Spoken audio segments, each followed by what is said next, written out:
دا خیالونه کې چې مونږ ټارګټ کړی یو علماو کې چې کم حسد دی د عوام به پې وبخي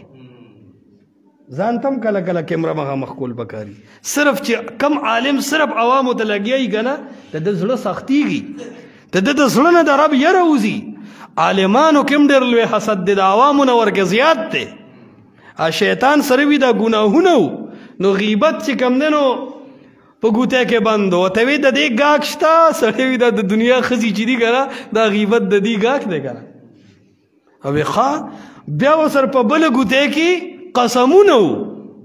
هغه ته وی د قسمونو دپاره هم څوک ګاک میلاویږي دا ګناهونه څوک کوي یا وایي دا تجارتګر نه دي تاجران دکانداران یو مړه ته وي اډې بازار ته لړ شه ته ناشنا طریقو سره په یو ټکي به 100 قسم وخوري هغه ورځ هسې چې ته یو مولا قسمونه ډېر خوړل نو چا ولا قسمونه په موبایل کې راجمع کړه خو حرامي دور د ډېر احتیاط به کوې بهرحال نو هغه وایي چې د قسمونو بلا خلق دی بیا چې کم دی نو شرکیات او بدعاتو سره وایي د دې هم ګاک شته یا سړی وي د بوډاګانې هغه کم شاعر دا وي که چېرې شرک بدعت ختمول غاړه ای ملک الموته دا زاړه تلر کسوانان پرېږده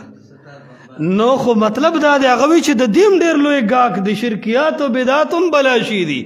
بیا ورسره چې کم دی دا حسدونه وي دا غوړو سیوا کېږي نه ویلي دا ټول مولانو له دا پکار دي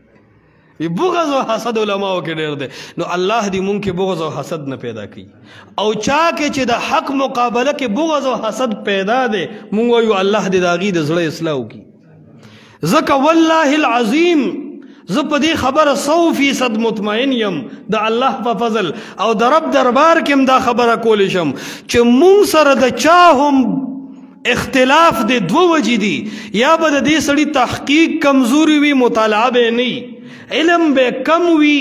خبر به نه وي نو زمونږ به یو سړی خلافي یا به بالکل بغض او حسد په مخ اخیستی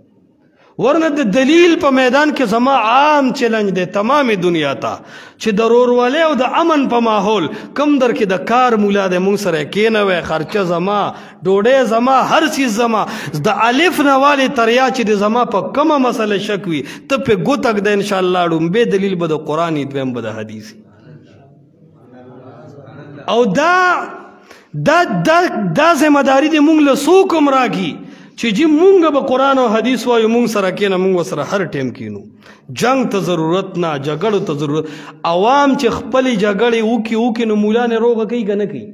نو چې د مولانو جنګ شي د دې روغه به څوک کوي لعنت په هغه علماو شه چې مناظره کې هم د یو بل ښځه او لور یادوي